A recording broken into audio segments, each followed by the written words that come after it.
बारिश के बाद कितना प्यारा मौसम हो गया। बकरा बाहर बंधा हुआ है और सर्दी से ठिठुर भी रहा है। जी, ये तो बारिश से भीगा हुआ है, हमें इसकी मदद करनी चाहिए। जी बिल्कुल। दरवाजा खोले।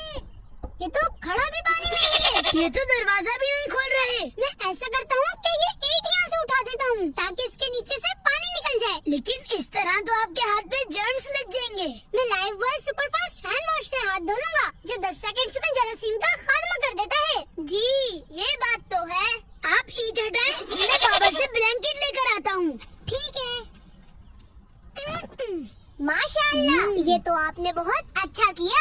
किसी भी जानदार की मदद करना तो बहुत अच्छी बात है, मगर आप लोगों को उनकी मर्जी भी पूछनी चाहिए जिनका ये जानवर है। अब आप फौरन जाएं और हाथ धो लें, फिर चांद भी तो देखना है। जी बिल्कुल। बस अब फौरन चांद देखने निकलना है।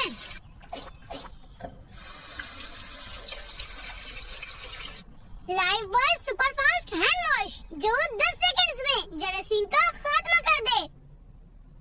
गुलाम रसूल भाई ऊपर देख रहे हैं, लगता है चांद नजर